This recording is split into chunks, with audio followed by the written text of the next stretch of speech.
Welcome back, brothers and sisters. I'm Braden. This is Langley Outdoors Academy, and thank you for stopping by.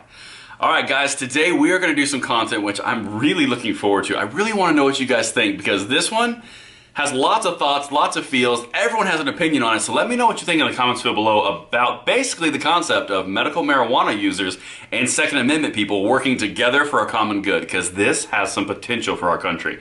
Not the marijuana, not the Second Amendment, but the communication and working together for a common goal. That is something that we need, and we need to communicate a lot better in this country. Just saying, that's the only way we're going to move forward and be what we truly can be. That's enough of that. Let's get to the article. Okay, so basically, I'm going to set this up for you a little bit in advance. So the federal government has some federal laws that are conflicting with newly passed state laws. Okay, that's where we're coming together, and that's why you're getting extremely rare bedfellows working together on this. Let's dive into Minneapolis, Minnesota. Minnesota medical marijuana patients seek gun rights. Okay, gun rights. That's good. This is out of St. Paul, Minnesota, by the way. Everything's in the description box below for the two articles I used.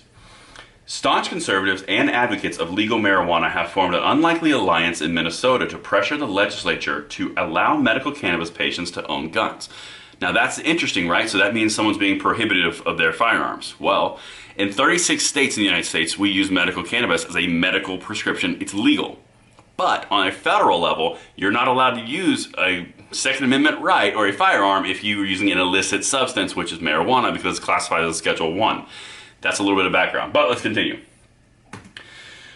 More than 35,000 patients in Minnesota's program can't own guns as the law now stands because the federal government classifies marijuana as an illicit drug on par with heroin and prohibits anyone who uses an unlawful substance to purchase a firearm. Now that conflicts with the Second Amendment, the Bill of Rights, a given right to the citizens of this nation to own a firearm.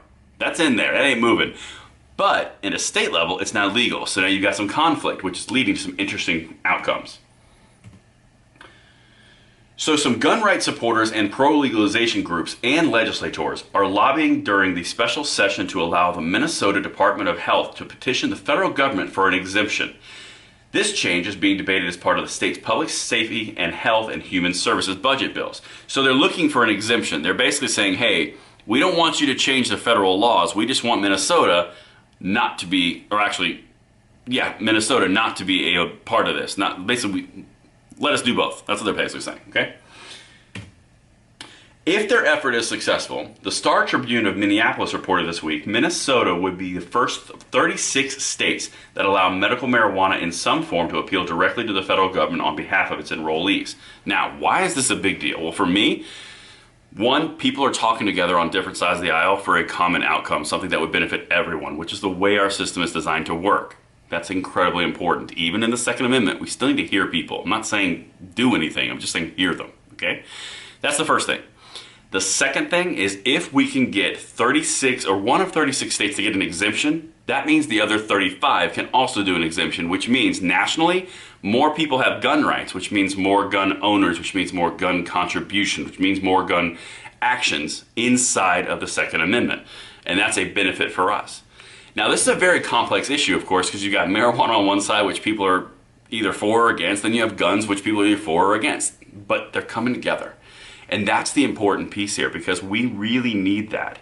I want to know what you guys think. Do you guys think this is something worth exploring with the people who are on the medical cannabis for medical reasons, not medical, actually medical reasons, being stripped of their Second Amendment rights because of weed? Or do you think they shouldn't be mutually exclusive? I want to know what you guys think, because I know there's a lot of thoughts and feels on this, and I think it's an interesting conversation to have, and I'm really curious to see how this turns out. But today's a short video. I just wanted to get that out there. I wanted to see what you guys think. Start that conversation rolling in the comments field. And until tomorrow, I'm Braden. Thanks for stopping by.